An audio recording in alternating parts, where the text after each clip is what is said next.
Hello and welcome to Deep Dive with Harry Turpin. I'm your host, Harry Turpin, and I'm excited to start this new series designed around getting to know people in our community in a deeper fashion.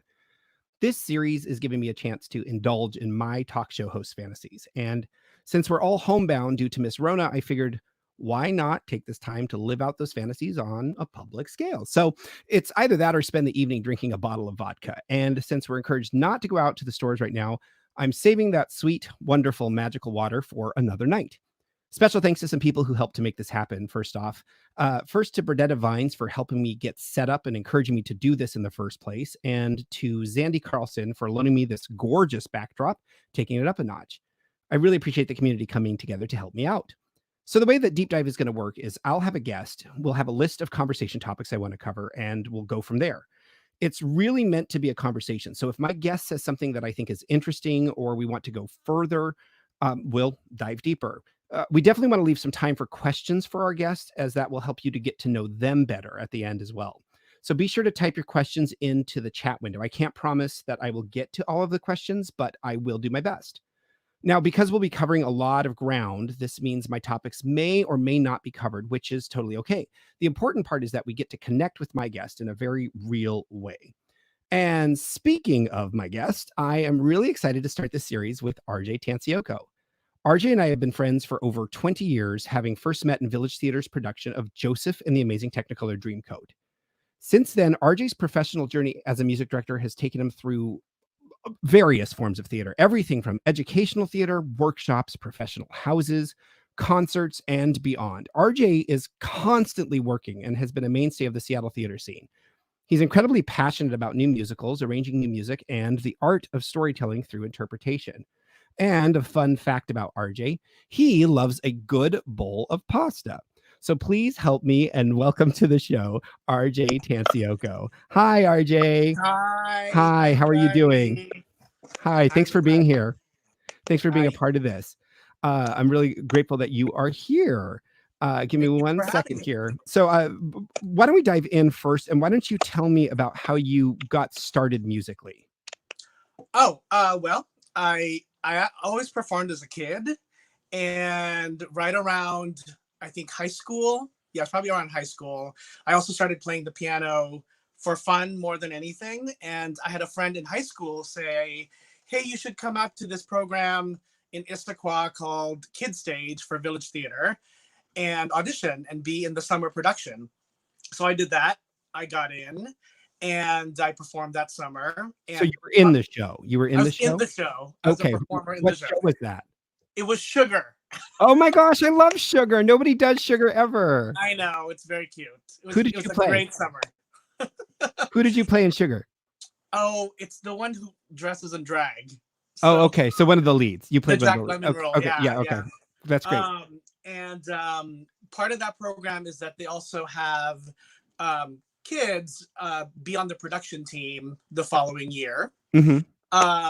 And so they said they were doing a production of Joseph and the Amazing Technicolor Dreamcoat, which is the first time I did the show, and if I would be interested in being a music director. And so I said, sure. I'd always played the piano for cast parties and churches and auditions, and I music directed that following summer a production of Joseph and the Amazing Technicolor Dreamcoat. And then kind of from there, kind of fast forward, Steve Tompkins was the artistic director of Village Theater then. He saw that production and began to ask me to do small little fundraisers with him or donor parties. And so he got to know me as a accompanist music director. And fast forward again, right near the end of college, he offered me my first professional music directing job, which was Little Shop of Horrors.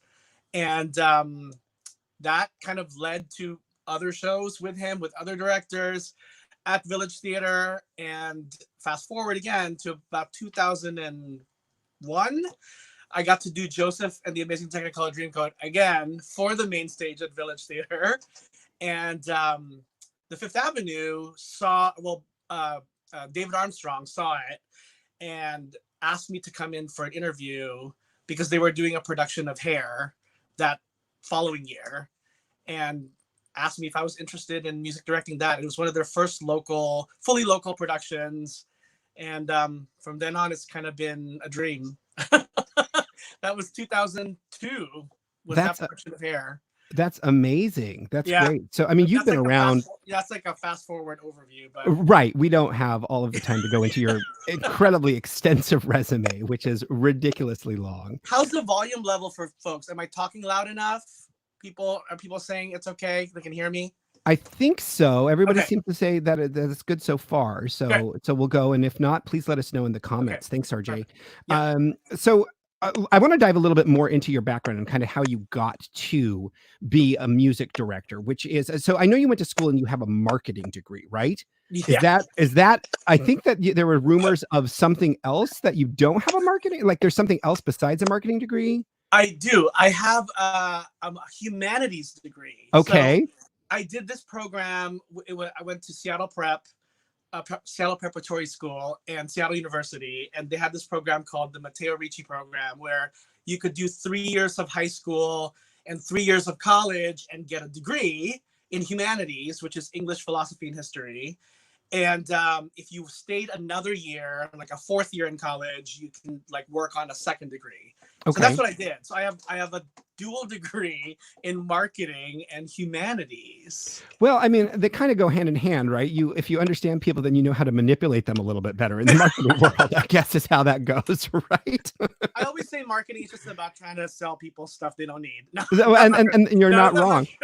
You're not wrong. I mean, it's totally worked on me. I don't know how many things I've purchased off of Amazon during this COVID-19 extravaganza, right? I'm like, oh yeah, I totally need a cheese grater shaped like a hippopotamus. That totally makes sense. Well, but market. Actually, here's an interesting twist that I discovered as I kind of got older. The marketing degree is actually relevant because it's a group of people, right, trying to put together a product and presenting it to the public in the best possible light. So it takes a lot of teamwork, a lot of negotiation, a lot of conversation and sacrifice. And that sounds a lot like theater. a lot like theater. Yeah, for sure. Yeah. I mean, I find myself speaking, like selling an idea in a production team sometimes to kind of, especially when I'm working on new shows, kind of like as a marketing person, because I'm trying to market my idea. So anyway, just a little twist. No, that's funny. So I want to talk a little bit about, you kind of shared a little bit about your journey, and then you went to school for your 2 degrees. At what point in there did you determine that marketing and a degree with humanities was not the path you wanted to go, that you were going to make a career and a life in the musical theater? That's a great question, because I actually didn't know that. I graduated and my path was to work for, at that time, like an advertising agency and kind of work in account service, not even the creative side, like the actual like client side. And I did that. I got a job right out of college, and then I moved to another job after that initial job because it was a better opportunity. And, within 2 or 3 years, I was, so in addition to doing that day job, I would always play for a church or play for a rehearsal and still music direct at Village Theater, and varying commitments. Some were full-blown productions, some were just subs for the pit or whatnot. But I always had that day job, and pretty soon there were more opportunities coming up from the theater world, kind of asking me to work on stuff during the day, and rehearsals were becoming during the day. And so at some point, I just kind of decided to take the leap of faith. I spoke to a few of my mentors at the time, and they kind of led me down the path of just taking the risk. And it felt like a risk, but it was a great risk to take. And I haven't really looked back since then. So I don't know, I kind of go back and forth on that story. And I actually had taken a 3-week vacation to Europe. I'd saved my vacation. And then when I came back from that vacation, I went back to my desk job, and I just kind of sat there and was like, what am I doing? Why am I still here? And, the theater is calling. And so I had dinners with people. I talked to a lot of people, and they said, actually, oh, here's something interesting. Actually, there's a marketing job open at Village Theatre. Would you like to do that? And I said, sure, why not? So I did marketing at 4 Village Theatre, believe it or not, for a year. And while I was there, they had built that resident music director position for me. And that included like music directing for main stage and teaching kids stage and new works and stuff. And so the next year I went into that position. So I left the marketing job at Village and went to the resident music director job. And then I had to leave that because the Fifth Avenue opportunities came and you couldn't, at that time you couldn't do both. So, right. It was very sequestered, I guess, but segregated, I guess is the better word. And it wasn't quite what we know of Seattle theater now between the theaters. There's a lot more understanding and a lot more, I think, there's a lot more work. So, for sure. Well, and if I'm right, that was about the time that David and Bill came in, right? And the Fifth Avenue house had been a touring house for a very long time. Yeah. And so there was a lot of competition there, I think, right? Just to try to attract the same talent. Well, and I don't know the whole history, but I heard there was somebody before David who did do local productions, but he or she just cast a lot of ensemble tracks locally. Okay. The rest were still out of town. And so there were shows happening that were local, but not fully local like they are now. Right, so, right. Yeah, and so it was still, like you said, it's still a little sequestered from a production locally for that theater. Right. So we're going to jump forward just a little bit. So you've been around Seattle for a long time, not to age you in any sort of way. We both have been around for a long time. And you have seen the ups and downs of the city, the highs and the lows. So what were some of the pivotal changes that you saw in your time here in Seattle, both high and low, regarding the theater community? I think the highs, I'll start with the highs first. I think the highs were the resurgence of new musicals being developed in Seattle. I remember one of the most significant kind of experiences I had was watching Hairspray at the Fifth Avenue Theater. I think it was here around 2003. Oh, don't quote me on that. It was around that time. It was the pre-Broadway run. And I remember watching that show thinking, wow, that is amazing and thrilling and exactly what I want to do in theater. It told the story, had great songs, and it was a spectacular production. And since then, I mean, that was probably one of the earliest shows I remember seeing that was a pre-Broadway. I'm sure there were more.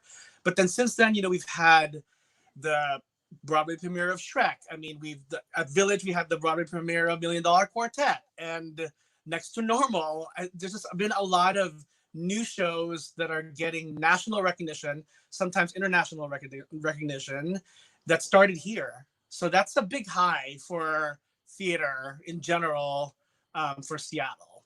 What about the lows? Yeah. What about the lows? I know we don't want to dive into those ever, but we certainly have gone through some peaks and valleys.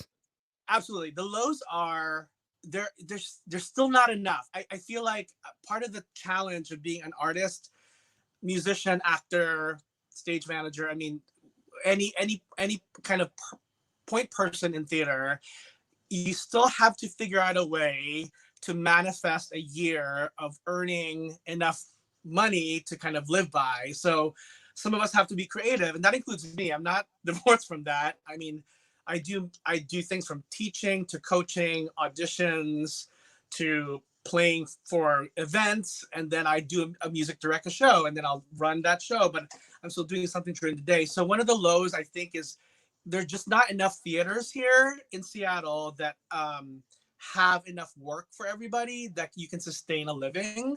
A lot of artists I know do something else. Even musicians I know, they teach during the day, or they figure out a way to double up on shows somehow. So that's probably a low point. I see that getting better because more work is appearing.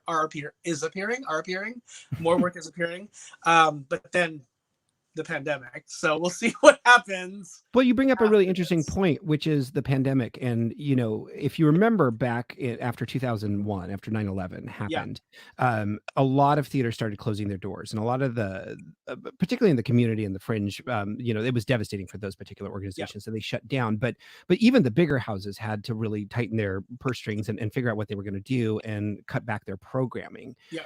This pandemic, well, certainly not, it's not the same, but it is the same, right? In the sense that there's something that we don't know what's happening and we don't know where we're going to come out of that.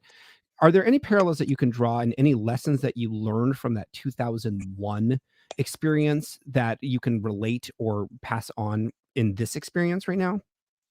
Yeah, no, that's great. That's a great question. I think there are definitely differences, but the similarities that I see are theater will go on. Theater will reappear. Theater will happen again because this is not my own philosophy. You've seen this everywhere, that people right now are turning to the arts in their quarantine, either watching a show or watching, dance or Netflix. I mean, that's all a part of creating art, or art that is created. And so we need, like, as human beings, we have that desire to watch stories, listen to stories, tell stories, be in stories. And so I have no doubt theater will come back. It's just kind of how I was telling a friend the other day, actually, after 9/11, we started, I think, taking our shoes off before we got on the plane. They started checking our liquids, and there was just a lot more security around that. And now it just seems so normal that like that's the new normal, but now it just seems so second nature normal to do that. Like, we don't even question that. But I remember that started after post 9/11, because I was actually one of the people who flew the week after Oh my 9/11. gosh, really? Yeah, I flew to New York because they still had the NAMT festival, the National Alliance for Musical Theater, the NAMT festival. They were still moving on with productions and workshops, and Right. I flew on the plane. I remember security was really tight, but people still got on the plane. And I think people will still go into theaters and watch. And there might be an adjustment right now with how that looks. Do we space them out? Do we only allow 50% capacity? Whatever. I've been just reading a lot of possibilities of that happening, but there is a need for that, and it will happen. So that's kind of what I look at and I focus on. And pretty soon, well, hopefully, there'll be a vaccine, there'll be a treatment, there'll be something more specific about how to address it directly. But for now, all those ideas of how we adjusted at post 9/11, we will also adjust post COVID. Right, right. And really it's just a matter of being hopeful out of this, right? Tyler mentioned in the comments that if you can be hopeful about this thing, it's going to be a great Yeah. opportunity to be able to move Well, forward and have something to focus on. and can I add just one other thing, Absolutely. that there's so many I don't want to say many. There are a lot of articles right now that are about theater will not come back till 2021, and Disney will not open till 2022. I mean, like, you don't know that. Like, I think some there's a philosophy that exists, and I don't believe in this philosophy. I think there's a philosophy right now that exists of, like, if I predict the farthest away number, then I won't be wrong if it's earlier. And Right. it gives that person comfort, or that idea comfort. And I'm not a pessimist by heart. I'm not. That's not how I'm built. And I look at, okay, what we can't have right now. When is the next thing what is the next good thing we're gonna have? And then that builds on the next good thing and the next good thing. But who's to predict that's 2021? I mean, Right. Right, right, that right. that could be June. It could be June, it could be right. We just don't know. And We it's don't this know. under promise, over deliver sort of mentality, right? And they're like, Yeah. oh, theater won't be back until the 2050. And we're like, oh, great, it opened in Well, 2049. and the So, difference is, well, also, Harry, the difference is that social media is so evident now that we didn't have in 2000, for sure. 2001, that when somebody spreads that kind of article or information, I mean, it spreads quicker. So then there's this hysteria that forms, and it's just it's social media is a positive and a negative. I think that's one of the negative things, is like people just repost articles about how terrible everything is without really thinking that can affect. It's like the loudest microphone. The internet It is the absolutely loudest is. microphone. It absolutely is. I mean, you can't, close your front door without somebody tweeting about it anymore. Exactly. It's kind of crazy. We got a question in the chat, and just as a reminder, Oh, if you do have questions, feel free to pop them in there, and I will try to get to them if I can. But the okay. question is, David says, "What about thoughts about live streaming theater, Zoom, Facebook Live, etc.? What are your thoughts about that?" Interesting thought. I actually been thinking about this week, because there's some teaching opportunities that may come up via Zoom and via live stream. I mean, not, yes, via live stream or via FaceTime, however. And there are ways around that. I mean, I think for me, the logical way of teaching is that you send that person, that artist, a track. They sing on their side of the internet wall, and you can listen, you can give feedback. And if they happen to have a piano player on the other side, maybe that piano player can play, and you can coach them as they sing. So that's the kind of the teaching side of live stream and Zoom.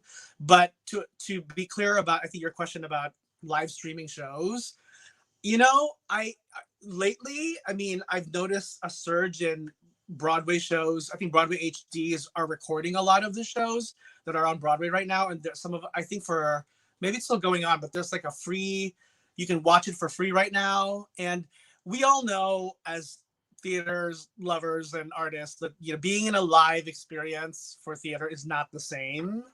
You can't really replace that with a live stream. But in the meantime, if that is a way to share some art until something feels more safer, much more dependable on the safety of the patrons and the artists, we may have to do that. But know that, like, it's temporary. I think we artists, we humans need to be in a room with other people.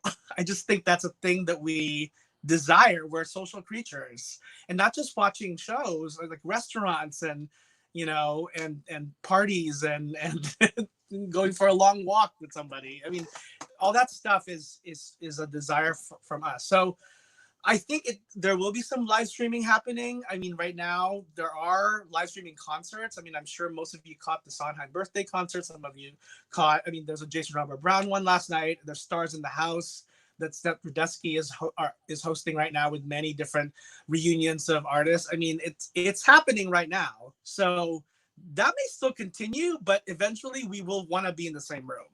And there's something magical about being in the same room with other people and just having the thrill run through you, right? When you watch somebody belt their face off, or just act this beautiful, heartbreaking moment, you want to be there and experience that with them. You want to go on that journey, and there is that disconnect when you are at your home sitting behind a computer screen or in front of your television. You just don't get that same connection. It can move you, but gosh, it's super powerful to be in the same room. Yeah, and it's like you can feel the energy in the air when you're in a live room watching something. I mean, it's not, you can't touch it, but like it's very tangible. So you know what I mean? Like you can feel it. It's potent.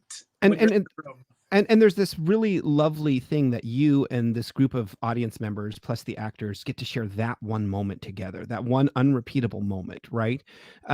It is the magic that we all kind of crave. And you walk out and go, even if the play is terrible, right? You've gone and you've seen a horrible stinker. You've all seen a horrible play, and you could walk out together. But I mean, you still get to experience that together, and there is that connection. Small little vibrations that are moving throughout the audience in general. So I want to know, just speaking about theaters and things and talking about impact, this is a great segue. So we here in Seattle, this is very much a musical theater town. We love our plays, but we love our musicals. We like our plays, but we love our musicals. And so aside from the shows that you have been involved with, as an audience member, what are some of the musicals over your time here in Seattle that have had an impact on you, where you walked away and knew that particular show or performance was not going to leave your consciousness? Yeah, I spoke earlier about Hairspray. So that was a very significant show early in my professional career that had a major impact on me because it was music that was just beautiful and told a story and kind of broke the boundaries of what I thought could be done in a show. And it was fun and enjoyable. But before that, when I was still in high school, I saw a professional production of Les Miserables at the Fifth Avenue. It was a touring show. And I remember I sat in like the second row, I think. And I was just transported. Like I couldn't describe, I didn't know at the time that was such a significant shift in kind of my psyche. I mean, I had always loved musicals and I'd always loved music in general, but like watching that, all 3 hours of it, it was a 3 hour plus version then. Just had a major impact on me. And I remember becoming obsessed with that score. Getting like any recordings or trying to play it on the piano by listening to it over and over again and trying to get the sheet music. Just so that's a very significant show for me. Those two, I think, and they kind of describe my genre of like what I normally do as a music director or what I get hired to do. Probably the third part of that is like doing contemporary musicals, like really contemporary musicals. But between Les Mis and Hairspray, and I'll put Dreamgirls in there, those shows really kind of describe RJ because I love classics also. Even though I do a lot more contemporary musicals, I do enjoy The Sound of Music and I do enjoy just the golden age. But I've been asked to do more of the contemporary side, and so I mean, between those three shows, I think you kind of can see my picture. For sure. Well, so I'm curious now. You mentioned that you love The Sound of Music and you love the classical shows. So of the Rodgers and Hammerstein Library, which one is your favorite of their shows? Of the R&H library? Of the R&H. Sound of Music is your favorite? Yeah. Come okay. On. I mean, listen, I mean, I saw that as a kid, the movie, and I mean, watching Julie Andrews like in that role, watching that movie. I mean, who hasn't been affected by that movie? Right. Whenever I meet somebody and they're like, I've never seen Sound of Music, my jaw hits the floor and I'm speechless for a little bit because I'm like, how have you missed this like most amazing, like formative thing of my entire life, but most people's lives? Like, how is that even possible? It just doesn't make any sense to me at all. Yeah. And it navigates through that. And I didn't know, I mean, I could not have analyzed it like this then, but like, it's a great story. But there's a bigger thing. There's a bigger happening around them, but it's perfect. Essentially, what was that? I said it's perfect. It's a perfect piece. Yeah, absolutely. Yeah, but essentially, you're following a love story, and you're watching these kids be transformed. I mean, it's so well woven that I stand behind it. All right, do that show again. All right, and then follow-up question: is the musical better than the movie? Oh my gosh. Let's see. Well, are you talking about, because now you can do, I have confidence in something good. Well, let's go with the original musical, the original Mary Martin piece. Okay. I do, in the musical, Max and Elsa have a lot more activity. They do. And because in high school, I played Max my junior year. Okay, so this is a purely personal answer and selfish answer is what you're about to give us here. You got more on stage time, so you favor the musical, is what you're saying. I think so, but that movie is so well shot. It's just, I mean, for the non-musical people out there who saw that movie and still love that movie, that says a lot that's a testament to how good that movie was. Yeah, that's true. Yeah. Very, very true. I want to talk a little bit about representation in the musical theater world. So you've been involved with some great shows where thinking outside the box is of what is traditionally done according to original casts and what has been done on Broadway, etc. What are some of the favorite experience where you felt casting outside of the norm really opened up the story? Or did it make a difference at all from a storytelling standpoint? Sure. Well, I wouldn't, be talking about this topic if I don't bring up a good friend, Lisa Estridge, then it was Lisa Estridge Gray, and she played the narrator in Joseph, and we custom made that show for her to really feature her vocal stylings, and that I think added to the power of that story, because we just it felt in one with who she was, and the storytelling was clearer than ever, which kind of led into the cast being diverse and having non-traditional ways of looking at that show.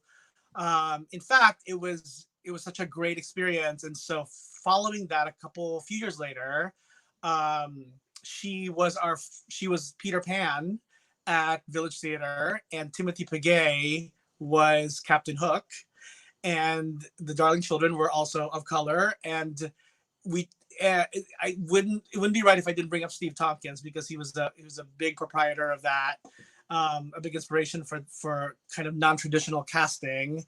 And I think it just enriched the story, because again, we were able to give it this flavor that you had not seen before. And for any person of color out there, whether or not you're whatever diverse group you belong in, you can see somebody who looks different than what you thought that character should always look like. And that's a testament to affecting you in a completely different way. You can say, oh my gosh, that's me up there, or like that's my aunt up there, or whatever. There's a feeling of more connectedness, and that is always more successful in theater. So yeah, those are the two examples that kind of have that really made an impact. That's great. You brought up something which I want to dive a little bit deeper into. Ooh, deep dive. But you had mentioned in terms of growing up and seeing people on stage and giving a chance for folks to say, "Oh, I can do that." For you, what did that representation look like growing up? Did you have role models in the theater that made you say, "I can do this"? What was that experience like for you? No. I mean, I did see Lea Salonga in Miss Saigon on Broadway when she was still in the very original production.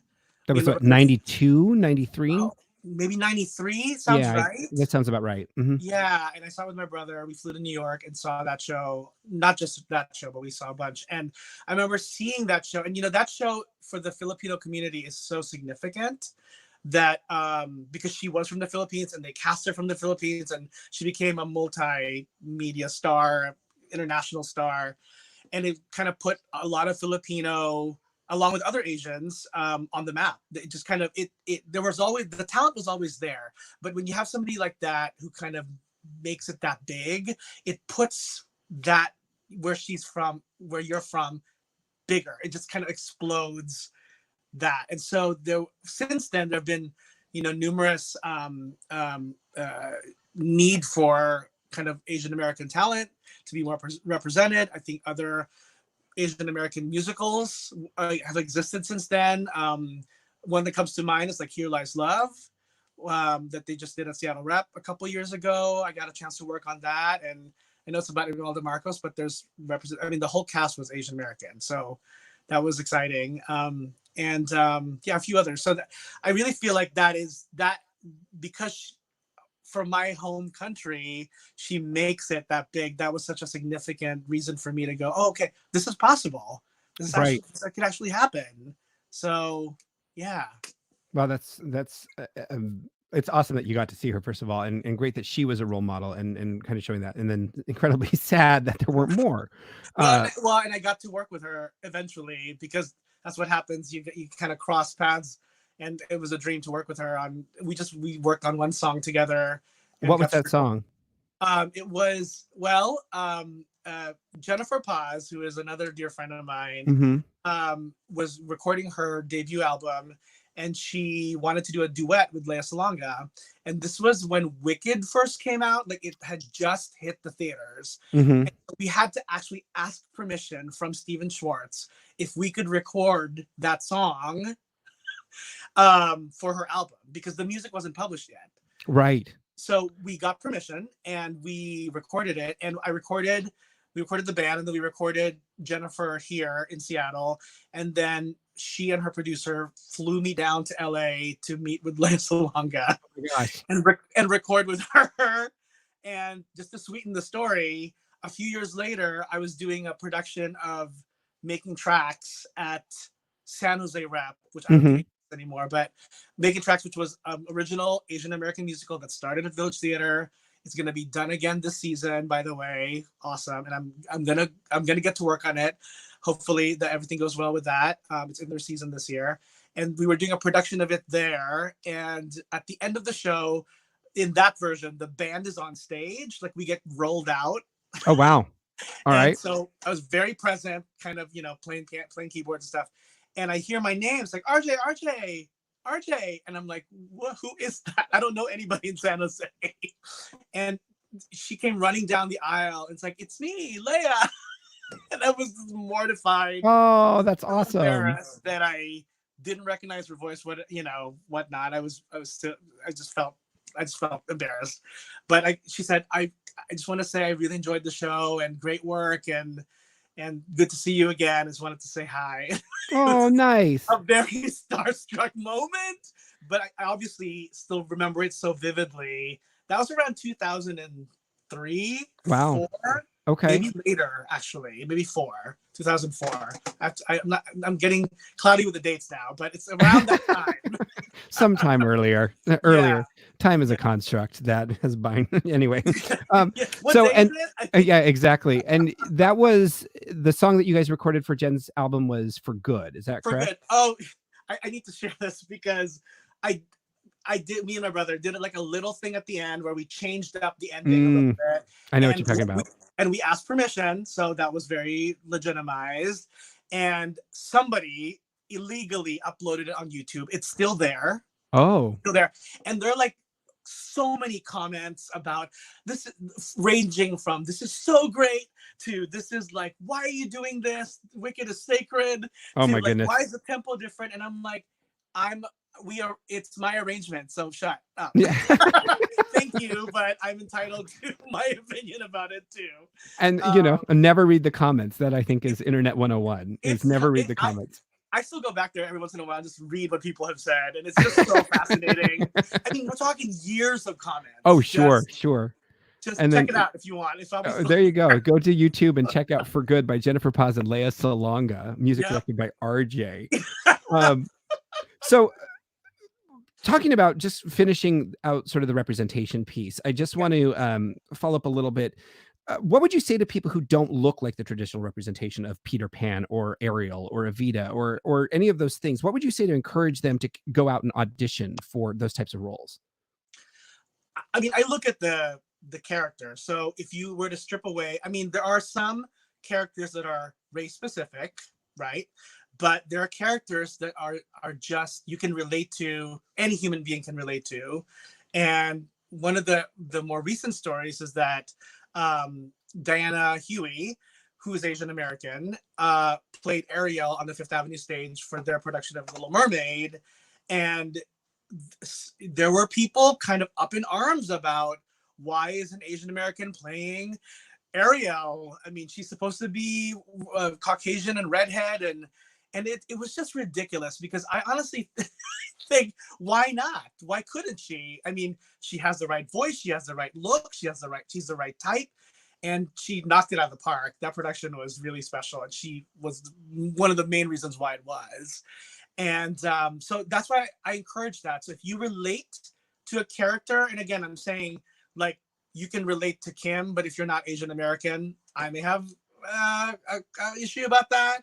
Like if you were to play Timoon in Once on This Island and you were not African American, I'd probably have an opinion about that. But it's the idea is that you're trying to, if you relate to the character and you relate to that emotion that they're feeling or that arc that they're doing in that show, why not go for it?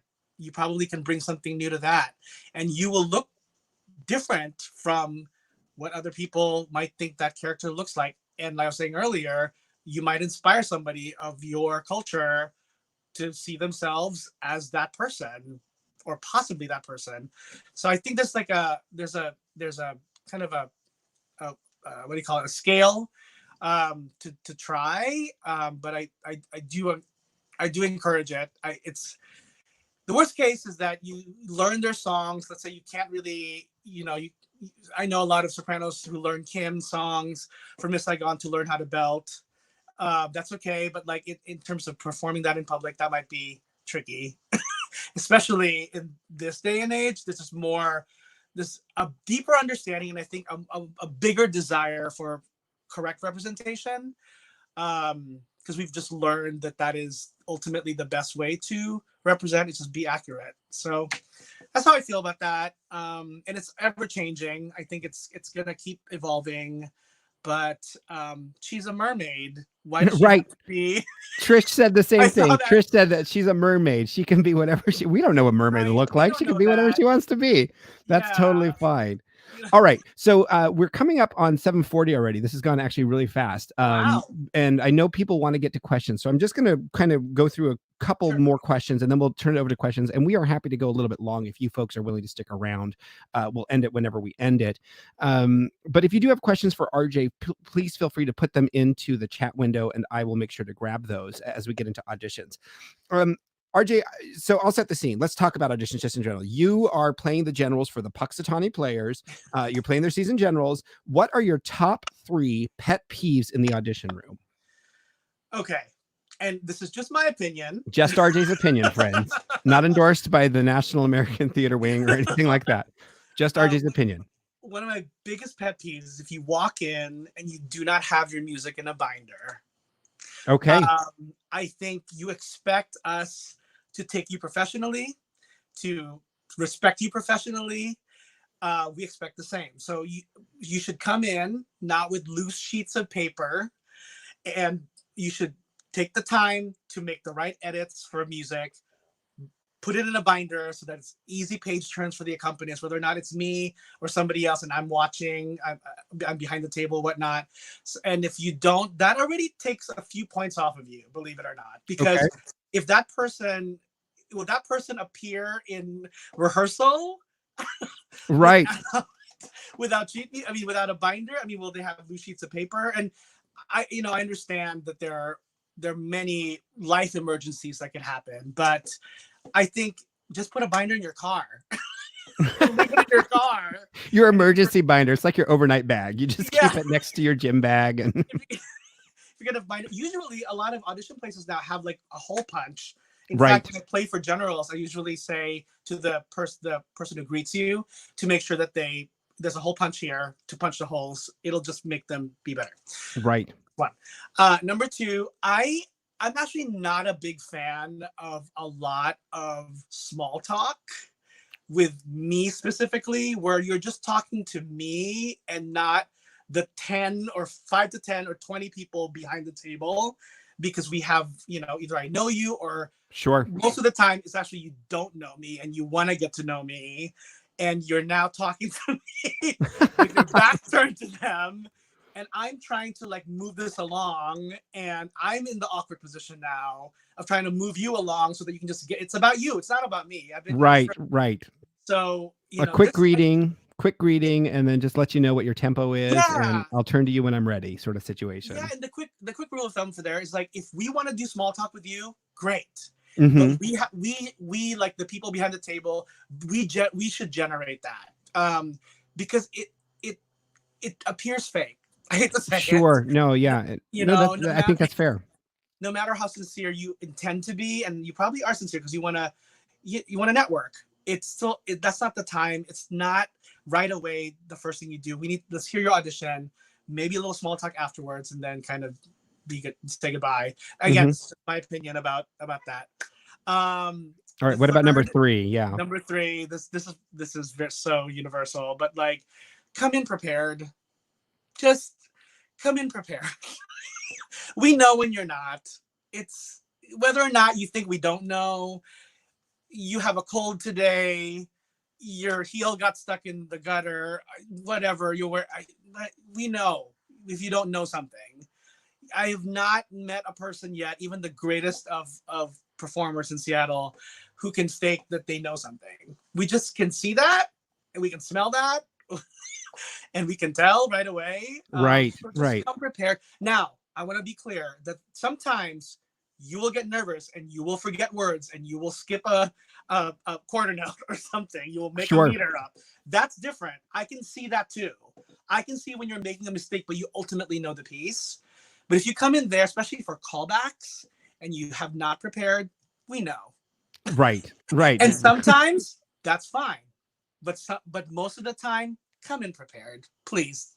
Absolutely. So being unprepared is for sure number 3. Absolutely. Yes. All right. So, well, this is the question, and it just came together from Rebecca. I'll show it real quick. You can see that there. Do you prefer taped together music pages within the binder or sheet protectors? And then you can answer that question for everyone to know. Plastic protectors, yes or no? So Rebecca first started off with whether or not you preferred taped together music pages within the binder. So it's in the binder, and then you can fold it out and look. What are your thoughts about that? That's a great question. I actually get this question a lot, and my opinion, my preference is that I don't like sheet protectors. I think it's harder to turn the pages. They actually don't turn as easily as you think, especially if your hands are not sticky or it's harder to pick them up and turn the page. You can't dog ear them. Usually with real pages, you can dog ear a little bit, like the corner. Okay, so I just don't prefer them. Also, I think it's like, in some ways, it looks really lazy because you didn't have to copy those songs. You just have to put them in the sheets, and they're all single-sided. So take the time to go to a copier machine, make them double-sided, and it'll look better, and it'll be easier to turn the page. That's my preference. Now, the rule of thumb for the opening, the accordion opening, I say 4 pages is the top, and here's why. Because you want to imagine kind of like the length of a piano where the music rests. It's built so that you can open a book and play from 2 sides. and not an entire manuscript, right? Exactly. An extension of that are 4 pages. So, I mean, I'm going to try to, this is backwards. So the mirror is like, here we go. So like, that's the kind of 1 and 2. These pages should open like 1 more page. So like, one, like that. Right. So you have like 4 pages across. Anything beyond 4 pages, you're taking a risk. Right. Because it'll like leaf over, it'll like turn to the corner, it might fall off, it might not be, you might have to kind of search to see what is on that page because it's like flying over the side of the music stand section. So my rule of thumb are 4 pages maximum for an accordion. Do I have a preference? If it's 4 pages, 3 pages, great. If it's more than that, I'd rather just turn the page. Right. Because think about this. If it's like 7 pages long, which happen sometimes, believe it or not, as I'm turning the page, I'd be turning 4 pages instead of So just think about that for a second. And, playing the piano usually requires 2 hands. And so just know the more pages I turn, the more times I have to lift one of my hands off the keys to turn that page, which is less music support for you. And particularly if you're doing like a tricky audition song or something like that, where any of those chromatics or anything is going to help you, you definitely want to hear them. You told me a story once, and I'd love for you to recount it here because it kind of ties in with what we're talking about in terms of one of the worst auditions that you had happen. So if you could just quickly recount that story, I love it. And then while RJ's telling that story, again, if you have any questions for RJ, we're going to open this up for question and answer, and we'll take them. Please put them in the chat window about auditions in general. I've got a couple questions that were submitted, but I'd love to hear from anybody out there watching and or listening. I do want to add, because it is 2020, that some people have actually brought in iPads for sheet music. And I say this, I mean, I can press that screen, it'll turn the page, but you take the risk. If you're out of battery, if the Wi-Fi is bad, or if something, again, technology is very reliable sometimes, but also when it goes bad, there's not a page I can go back to. It's completely blank. So I just want to put that in. I know, because more people are now using iPads and things for sheet music, and that's lovely. But know that a risk comes with that. And some piano players also may not press it at the right corner, and it might turn 2 pages, or it might turn the page before, So it's open up your Grubhub app or whatever. Yeah, or like your screensaver might come up. I don't know. Did you music directed the Arc, right? Do you remember? Did you play the shows, or was that your brother? I played some of the shows. Were you there the night the power went out?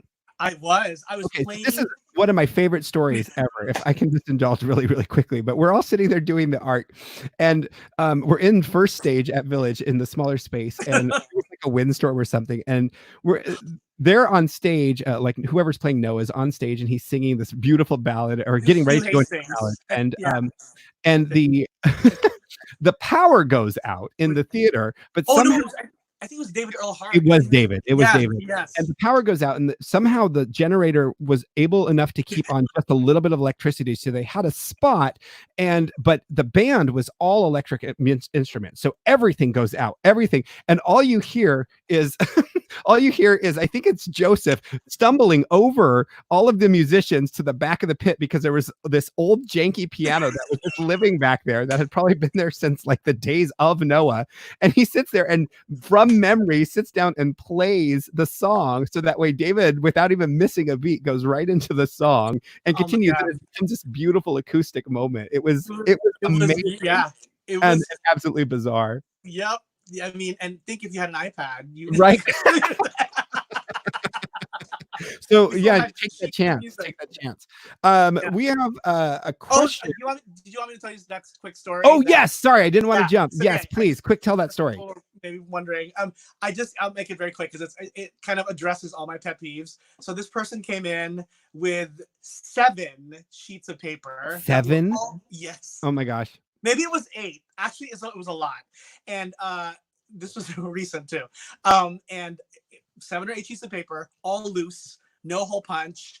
Kind of, and some of the pages were like, there was only one measure that you were supposed to play. So a lot of the measures were like crossed out. They weren't even like blocked out, they were crossed out.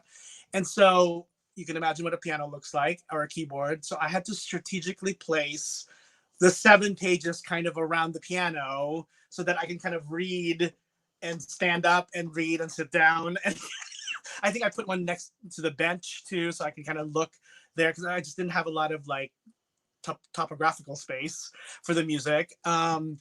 And I said, okay, let's get started. And I don't know what happened, but as soon as I started playing, there was like a big wind gust.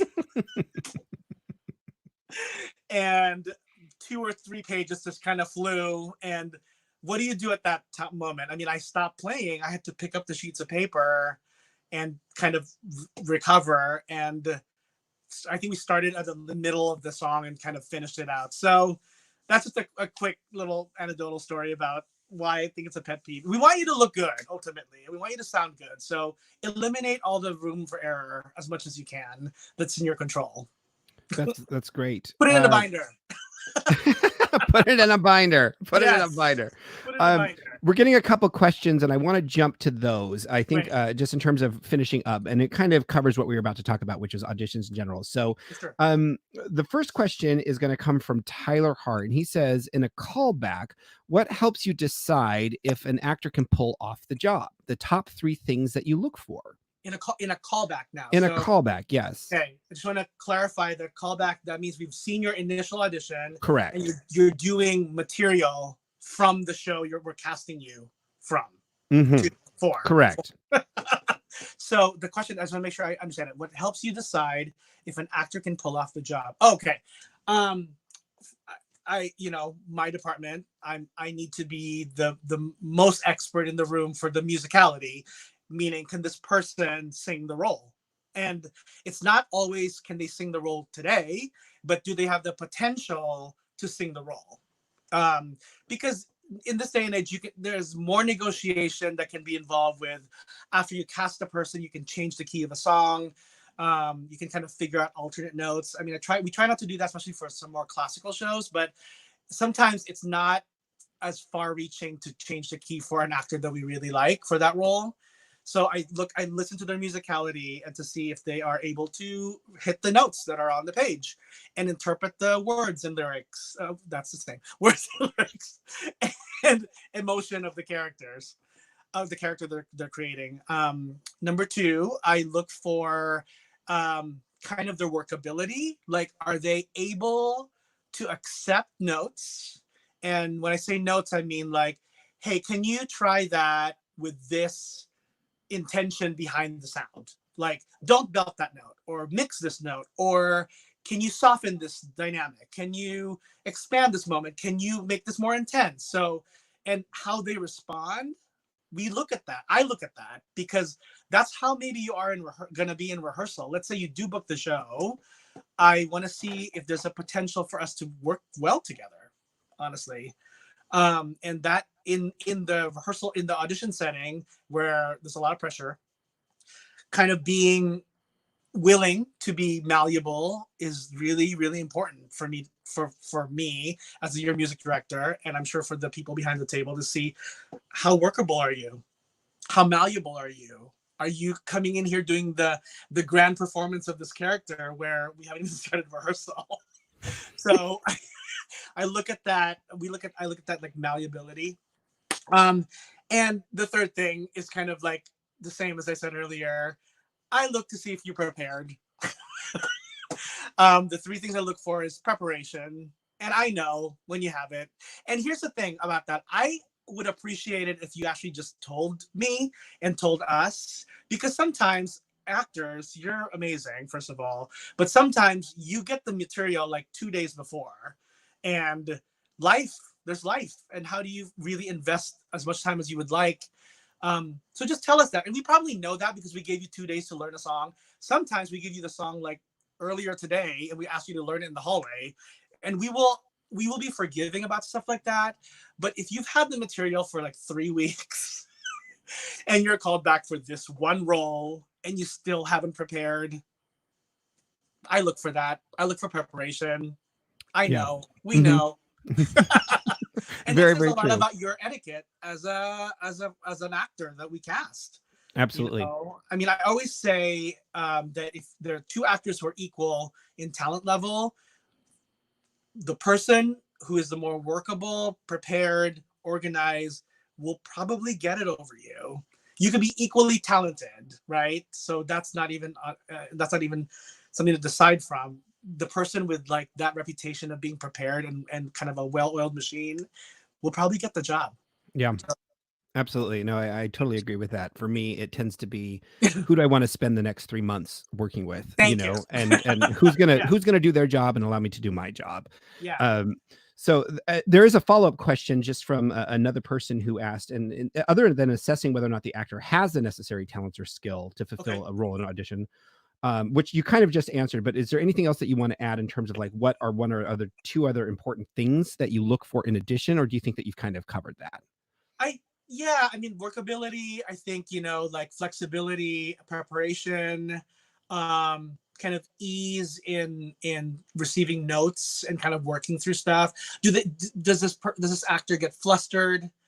Do they panic? Because I also heard this from somewhere that I've kind of embraced as my philosophy. It's okay to make a mistake. Right. It's okay. You can make a mistake. You can mess up a word. Fine. It's how you recover from that mistake is what I'm looking at. How do you get back on the page? How do you recover? Do you apologize quickly and just move on? Do you find where we are in the music and jump to that section? And that we look at that. I look at that. That's important to me because that says a lot about your kind of on the spot improv skills, which are, part of doing live theater. And it's important to kind of train that muscle. For sure. Yeah. All right, we've got a couple more questions here. And we're again, friends, we're going to go as long as you have some questions. We'll go about 10, 15 minutes over if you have questions coming, and then we'll wrap it up when you don't. Max Lipinski asked a great question, and it was the top 3 audition songs you'd rather not play again. Oh my gosh, this changes all the time. So right now, that's not a fair question. Right now, in this moment, what are the top 3 audition songs that you would rather never would never want to play again? Wouldn't It Be Lovely? Okay.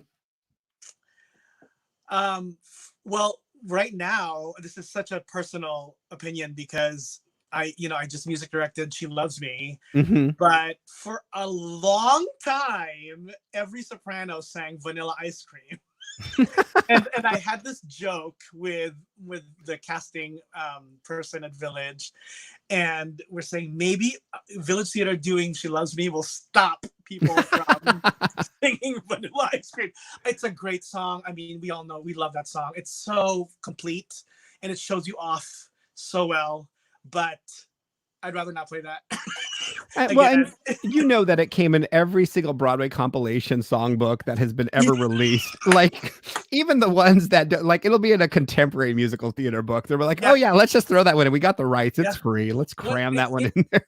And it's a testament to that. The songwriting of that show has so many hits anyway. I mean, tonight, there's so many songs from that show that are audition songs. Yes. Yes, because they're great story songs. They're all really, really good story songs. And they're character driven. So yes, and the text really gives you a lot to play with. So that's like the golden jewel. Wouldn't Be Loverly, Vanilla Ice Cream. What's the one last one that you would never play again?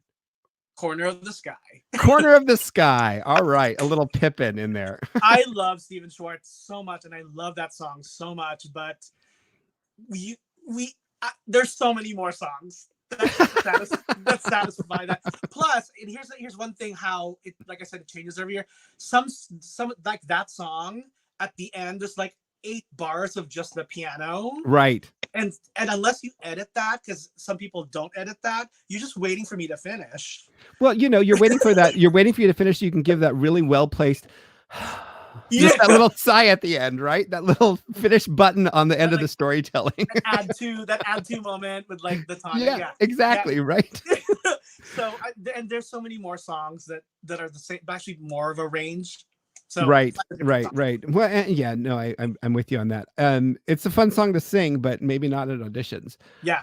And Britt. Can I say? I do want to add this because go ahead. People are like, why did you not say, think of me, or why did you not say, on my own, I dreamed a dream? Here's why, and not because I actually like those songs from those shows. It has come to pass now. There was a time where those would be my answers. Don't sing song from Les Mis. Right. Don't sing song from Phantom. But so much time has passed now that I am personally curious how you are going to interpret On My Own, because it is now done by thousands of people. How is your On My Own going to be different? And I'm fascinated by that. Yes. So, and that's what we're looking for too. It's like your originality. So if you're like, I'm going to sing On My Own from Les Mis, maybe 5-7 years ago, I'd roll my eyes. I mean, not really roll my eyes, but now I'm okay. They're choosing the song. How are you going to make this unique and different? And if you cannot answer that question, don't do it. Don't do it. I mean, you bring up such a great point, and it really comes to the storytelling of the song, right? I mean, so many people I've seen behind the table, people will walk in and they'll sing a song and they will sound gorgeous, but there is nothing going on underneath. They're not connecting with the material, and they're not letting the text, the beautiful lyrics really allow them to explore that character and make some choices, any choice, frankly. But they think that their technique is going to be able to get them through. And at the end of the day, maybe you can speak a little bit in terms of the storytelling, but really you want to know who that person is. You want to hear a story. Again, you want that connection with something. And if it's just perfectly sung notes with no emotion or intent behind it, it's not anything. I don't know if you have any thoughts about that. You want to relate. You want to as another human being to another human being, like how are they dealing with that emotion? And if you're just singing something perfectly, and sometimes sometimes shows are cast because we need a soprano one, so we will be looking for that soprano one to sing this note in the show. That's the difference. That's different. But as a general rule, I'd rather hear an interpretation of a song that may be compromising some of the musicality because the storytelling is so vivid and clear. I'm more intrigued by that. Again, unless we're casting for like we need an alto, so we need to find out can they sing this. But even within that, you can still find the story. Right.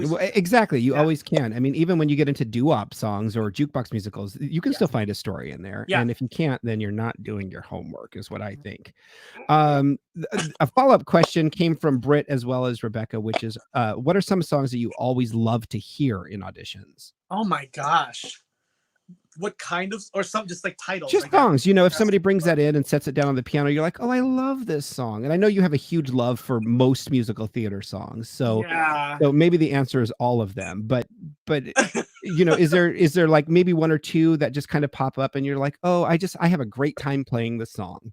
Oh man, that is such a hard question. I actually don't want to answer it because it's up to you. You can make a song that is plain and make that be my favorite song in the moment. I'll share this with you. I'm not trying to avoid the answer. This is actually my answer for the question.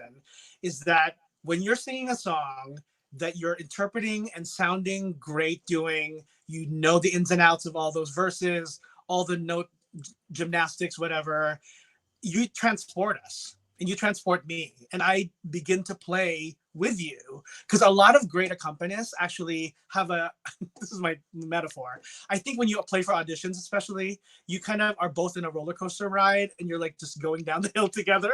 You all end up at the same place at the end, but that roller coaster ride, nobody knows where it's going next, but you're going to do it together. And I enjoy playing for prepared artists and performers who come in and know their material, and you choose, you lead me, we have a dialogue, we have a conversation in the middle, not a real conversation. I interpret the song through how you're interpreting it.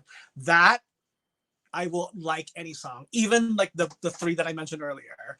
But I think it's really up to you. You have to make me love that song you're bringing in. I enjoy playing songs that are actually pianistic in style, unless it's like for a pop show where you're doing a guitar line or whatever. That's different. But overall, like, I like the songs that actually like, oh, this is actually for a piano to play this accompaniment. That makes sense. I just enjoy that. And a lot of people now with like access to Finale, which is a software program that can publish music, or Sibelius, whichever school of thought you belong in, you can actually hire arrangers and copyists to make an accompaniment for you, and usually that person is a piano player, and that it just feels better to accompany you when it's written for a piano. So I hope that answers the question, because I don't want to just say I like this song, that song, this song. You can make me like any song you bring in if you know it well, that you can lead me through it. Right. You want to celebrate their artistry as well. Yeah. Right. It's not about me. Right. It's about you. Right. Right. Exactly. The person auditioning. Yeah. There was a great song that kind of came up, a great question that came up, which was, how do you feel about gender swap for auditions? Life is hard for an alto, which is true. Most of the songs are written for those belters or the sopranos, and unless you're doing the alto's lament for the 900th time, what are you left with, right? So how do you feel about a gender swap for an audition song? I'm seeing some of that more recently, but I think it's going to happen more now, actually, because of just where we are in our kind of timeline. I don't mind it. Get it in the right key, though. You don't want to transpose on site, RJ? Is that what you're saying? Unless you're really making a statement about, like, I'm really singing at the lowest part of my range. I'm really singing, whatever. If you want to show that, yes, fine. But if you're gonna choose like a normal like soprano song and you're a baritone and you want to sing it, find somebody who can find the key for you that works for your baritone. I've seen a lot of cabaret acts, like this one that I saw recently. He played Gabe in Next to Normal. Gabe is the dead son. Oops, I just gave that away. Oops. Spoiler alert. But he always liked So Anyway and I Miss the Mountains. Diana sings those songs, the mother of the show, and he sang them as Gabe singing those songs, but he transposed them so that they fit his voice. He's a tenor, and wow, it like gave life to those lyrics. And that's what I use that example to answer the question, is that if it gives life to the song as a gender swap, why not? Right. Why not? I think that's beautiful and exciting and fresh. And I'm curious if somebody were to sing like as a male identifying actor sing "I Dreamed a Dream." I don't know what that would be like. That might be interesting. I haven't seen that, but yeah, there are a lot more rules that are not rules anymore lately. So Right, and right. I'm here for it. I think That's that's really it's a exciting. great way to explore that material. Yeah. And one of the things that you've shared with me previously is that even if you don't use it for an audition, it's a great opportunity to work on it yourself and Oh, find new levels and find new connections that will yes. then lead you to music that you can connect with and take into an audition room. So, you Exactly. know, for all of you out there who have always wanted to sing I Feel Pretty or I Dreamed a Dream or whatever it is, sing it. Do those things and you sing it in your living room and do whatever it is and find out what that does and where it takes you. There might be Yes. something that you uncover that you say, wow, this leads me to X, this leads me to this, or gosh, I never want to sing this song again. Hmm. Whatever that might be for you, but you Yeah. know, part of that is doing the work. Yeah. I do have kind of a follow-up question from somebody who submitted online, which kind Okay. of goes a little bit about the songs. And this is, if a song is perfect for the singer, but it's from a song cycle or a standalone, not a musical, but it's still from a well-respected musical theater composer, is it okay to use it? If I've created a character and I'm not just playing myself, or should I really be portraying a character from a show? This goes both for auditions as well as college programs. If you can tell a story through that song, go for it. Do it. Absolutely. My opinion. I know maybe that's not agreed. I mean, it has to, unless it specifically says golden age or, you know, whatever the specificities are for that audition. If you can interpret a song and tell the story through even a song cycle song, man, go for it. That's so exciting. That's like that's the stuff. That's the unicorn. That's what Right. everybody's trying to do.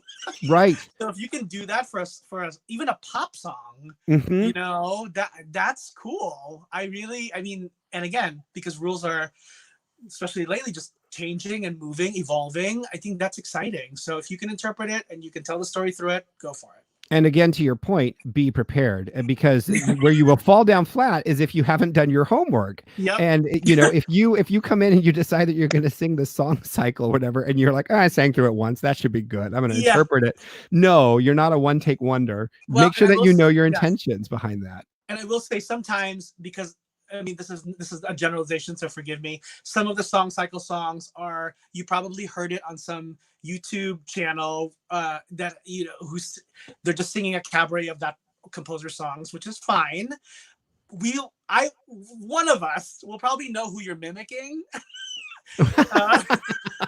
So we've all seen it. We've been down those wormholes, right? We've seen it, and it's okay because they did it so well. But we probably know that version that you're doing, so try to uncover more. There's more to you, and if you're just gonna mimic them and that's not your goal, do the work. Right. Make exactly. it your own. Unless you're mimicking somebody to imitate them, that's different. Right. Right. If it's an intentional choice, exactly. Yeah. But if you're bringing something that's yours, make it yours. That's I'm with you. Anthony DeLeon asked this online, and he said, thoughts about using rap audition pieces for hip hop rap musicals like In the Heights or Bring It On. What do you think about that? Oh, thoughts about it? Yeah. Man, if you're auditioning for, I think it's audition specific. If you're auditioning for a production of In the Heights or a production of Hamilton, whenever that happens, right? Or, right. I mean, Dreamgirls has some rap in it. And I'm sure others that I'm not even thinking off the top of my head right now, musicals that have rap. Find the appropriate song. You know, again, it comes back to like, will this show you off? Do you want to show the people behind the table that you can rap? Then choose that song that shows that you can rap. Chances are you'll probably be, you know, called back if you can rap, and the material you'll be doing from callbacks will have rap in it.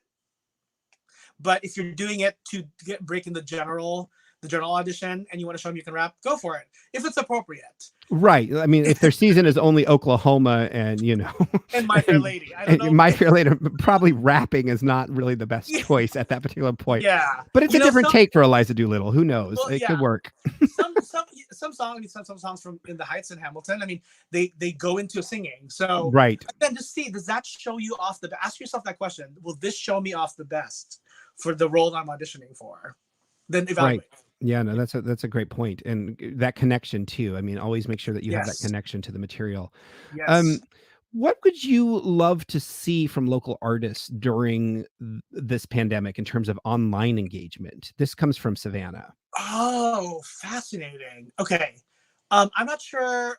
I'll answer this in two different ways. One, I think you, including me, like we should be taking this time, if you can, if you have it in you or have the motivation to really listen to a lot of scores, watch a lot of YouTube, performances or movies or whatever that has to do with our craft. I think this is such a great pause in our world right now that we have the time that we never had the time for to watch shows and listen to songs and different interpretations. And we've all gone through that like YouTube wormhole where this person sings this song and leads you, because you like this artist, click on this and just, I guess what I'm saying is like research time is really good right now because we have the time. Some of us maybe not, some of us are still working, but if you have the time and the motivation, I think that is what I'd love to see, is that emerging from this pause, you have a deeper understanding of your book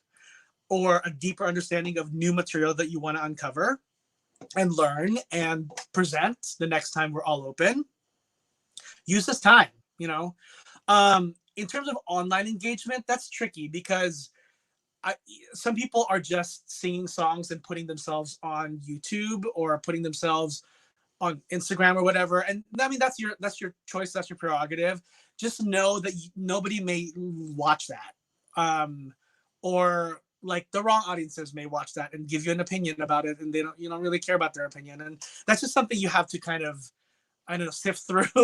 You take the risk. Like I said earlier, like the internet is like, I think the loudest microphone. So if you're going to sing something and put it on YouTube for public use, just be ready for what people might say about that. And in addition, the people you might want to be watching that may not have watched it. So you take the risk. Yeah. So I don't want to say no, but I also want to know that if you do, this is what may happen. I have seen, of course, because we're all home, like a greater stream of live performances. And if that's the 10th one, you're kind of going through the, your Facebook time or your Instagram time, like that, you might get swiped really quickly. Just being honest. Or maybe you're the first and I watched the whole thing, but you don't know. So it's up to you. You just kind of take the risk and you kind of choose what's good. If it's a good outlet for you, you should do it.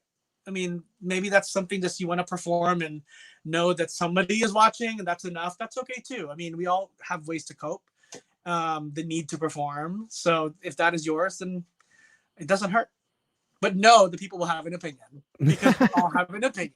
People always have opinions about everything. Sometimes even the ones you don't ask for. You're gonna get it. So one more question that came in was, what do you think about singing the song as the character would in the show it is from versus singing it as a character from the show you're auditioning for? Say that. Can you repeat the question? I missed it. Sure. I'll flow it up on the screen for you there. Okay, great. What do you think about singing the song as the character would in the show it is from versus singing it as a character from the show you're auditioning for? Oh, okay.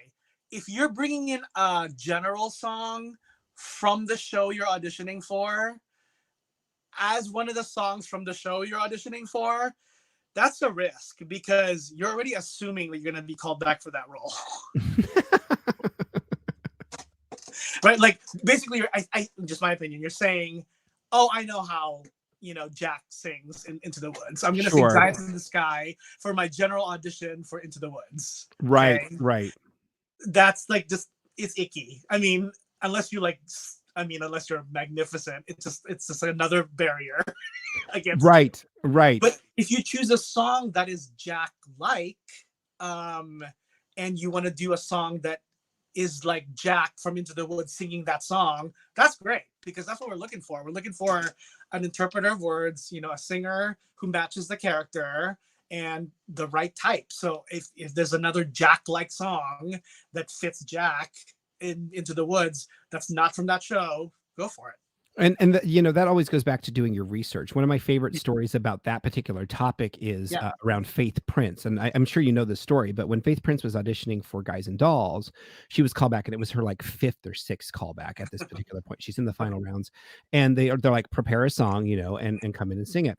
So she picked oh my goodness, the title is totally escaping me right now. Something Wonderful from The King and I. She took Something Wonderful, sung by Lady Tiang, and sang it as Adelaide would sing it to Nathan, and that's what clinched her that's what clinched the role for her. And of course, she then went on to win a Tony and blah blah blah blah blah.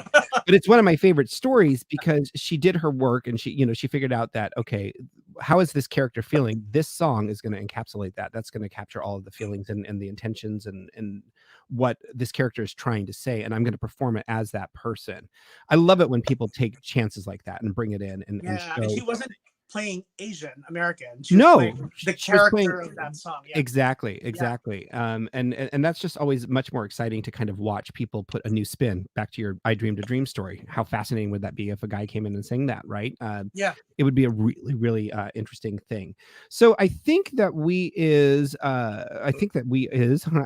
are. I'm waiting to see if there are any more questions, but I think we might be winding up at this particular point. We did go about 20 minutes over. Oh It's my about gosh. 8:20.